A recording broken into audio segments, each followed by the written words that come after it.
more often than not, the genuine victim of a narcissistic individual often questions and wonders whether they themselves are the narcissist. Meanwhile, a narcissist sees no problem in their actions and blames the victims. If it wasn't for them, if they didn't do this, if they weren't so privileged, if only they'd have been there for me.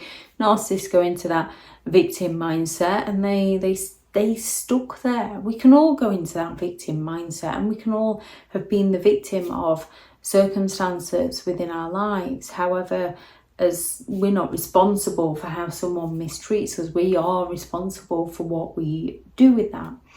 Yeah, when you're in the dynamics of a narcissistic relationship, there's various reasons why you can often find yourself treating a narcissist how they treat you.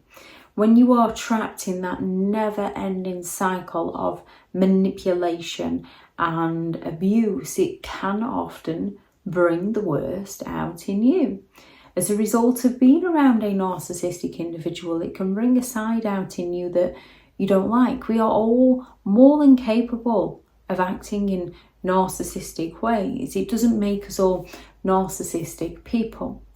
You can just sort of pick up narcissist fleas. So the more time you spend around them, the more you begin to mirror their behaviour. And you can do this on an unconscious level, not quite realising what you're doing, but just not being pleased about who you are as a person. And we all know within ourselves, it's a hard enough job changing who we are. So we can spend time and time trying to change them, not recognising that it's an impossible task. That's the only person that can change them is themselves. We have to focus on us. We can also begin to mirror and mimic the narcissist behaviour in order to protect ourselves. So a narcissistic individual will happily fall silent on you when they believe they didn't get their own way, when they believe you're not paying them the attention that they're entitled to, when you've dared to question their authority on something, when you've been successful in something. They go all out to fall silent on you. They're looking to get you to chase after them, to beg them for forgiveness, to validate them, to give them attention.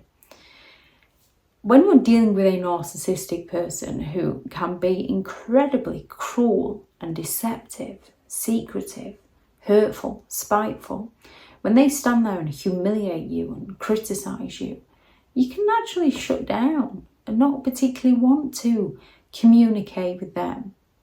And yes, you might be looking for them to apologise because they've just humiliated you. Yet once they offer that false apology of blaming you and claiming that you're the one that's too sensitive, or you couldn't take the joke, or that they're sorry you feel that way, they didn't realise you were so sensitive. As soon as you forgive them, they do it again. The more you forgive a narcissist, the worse their behaviour gets. You can also learn to fall silent on a narcissist, recognising that no reaction is the most powerful reaction and the best way to get them to leave you alone. Now, many a narcissist can escalate their games in this, so you do have to be careful when you're going no contact, showing them indifference and falling silent on them, because many will up their games and start guilt tripping you and playing the victim and ruining your reputation, anything they can to regain their sense of control over the situation. Narcissists will shower you with attention, affection and support to gain that validation and admiration from you. And when somebody is showering you with attention, affection and support, it's natural to shower them back. It's natural to praise someone that's seemingly doing well.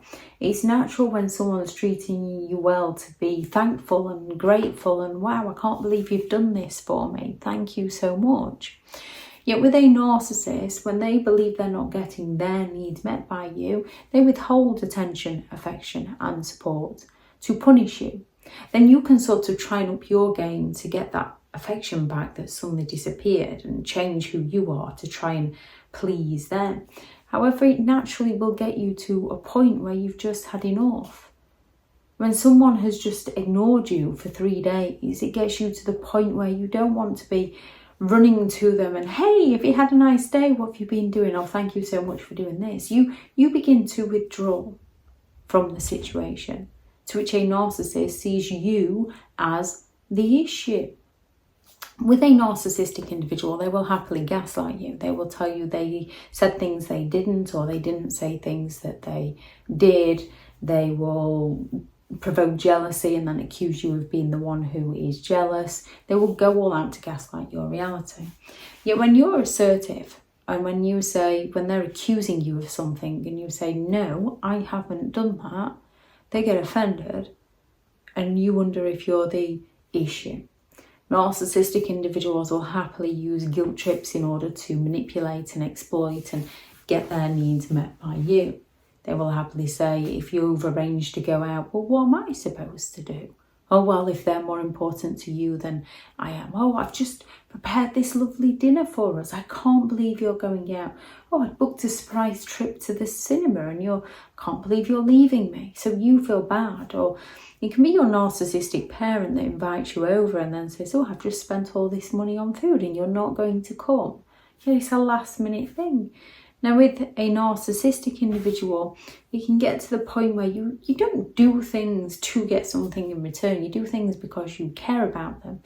And then you can be sat across the dinner table and ask them to pass you the salt and they just turn around and ignore you. And you can sit there and think, after all I've done for you, you won't just do this one little thing for me. And they're just going to twist it, oh, the victim are we now? And they're just going to come at you so that you're the one that feels bad. A narcissist will unjustly accuse you of lying or cheating when you're not lying and you're not cheating. They will also accuse you of things that you are doing. So potentially with a narcissist, due to their reactions, you can become secretive. So if they're offended when you go and see your family, or when they're offended that you go to the gym and work out because they accuse you of cheating on them. So you might then become secretive and not tell them so you can still do the things that you enjoy. And they're going to start accusing you of lying to them, which in essence you have begun lying to them. If you're in a situation where you can't be honest and open with somebody about who you are as a person, even when you are not doing anything wrong, you are simply hitting that gym, going to see your family member, but you feel like you have to lie in order to protect yourself, that's not the kind of person you want to be around. However, they will also accuse you of cheating on them, which is usually what they are doing to you. Yet when you have your suspicions and ask them, they accuse you of being jealous or having trust issues or going crazy, even imagining things. Secretive behaviour. Narcissists are some of the most secretive people you could ever meet because they have things to hide. They also like to just know something that you don't know, so they will lie and be secretive about the small stuff. Again, when you've been with a narcissist and you recognise a reaction you get when you tell them something you're doing most innocently, you can then begin to start to withhold that information and become secretive. And again, if you are turning into somebody that you don't like around a certain person, it's a big red flag. You should not be around that person. When it comes to a narcissist, it can get you to a point where you've suffered for long enough, you finally had enough, and you up and leave. And they play the victim of how you left them and how dare you. Yet they will discard you without a moment's notice and move straight in with somebody new because they feel entitled to do as they please and they lack the empathy to care. You can mull over the decision for months, years to leave a narcissist because you don't want to hurt their feelings. You don't want to hurt them. You don't want to give up everything that you thought you were going to have that's not actually happening. When you go no contact, it's to protect yourself from a narcissistic individual so that they can no longer get anything from you, so that they can no longer use anything against you. When a narcissist ghosts you, it's to get you to feel concerned, it's to get you to feel worried, it's so that they can reappear as and when they please in order to regain that attention from you. Despite a victim's reactions being a form of self-protection, the victim can often end up feeling guilty and full of self-doubt. Again, when you're turning into somebody you don't like around a certain person, you need to change direction away from that person so that you can be yourself. If you can't be yourself around someone, that person is not for you. With a narcissistic individual, they don't feel that shame or that guilt or the self-doubt. They just pass the blame and they play the victim in order to gain sympathetic attention, make themselves look innocent and you look like the problem. If anyone has any thoughts on this video, please do add those into the comments for people reading through. Thank you very much to all the returning subscribers and your continued support with the channel. It's greatly appreciated. If you are new to the channel, I'm Elizabeth Shaw. This channel is all about narcissistic behaviour to give you more understanding of the people you might be dealing with within your life, how to handle yourself around those people if you cannot go no contact, and different methods to find what works for you and to help you understand and overcome narcissistic and emotional abuse. If you do find the information helpful on the channel, please do subscribe. If you are looking for further help and support in understanding and overcoming narcissistic and emotional abuse, I do have several online guides available, and those teachable links are in the video description. If you're looking for someone to speak to, I have partnered with BetterHelp and their sponsored link is also in the video description. I do also have several books out on Amazon, 15 Rules to Deal with Narcissistic People If You Cannot Go No Contact, a Narcissist Handbook, which is the ultimate guide to understanding and overcoming narcissistic and emotional abuse, and how to create boundaries around those who have no respect for your boundaries. If you'd like to go and check those out, they'll be in the description also. Go out there and create the day that you deserve, because you do deserve to have an amazing day. Bye.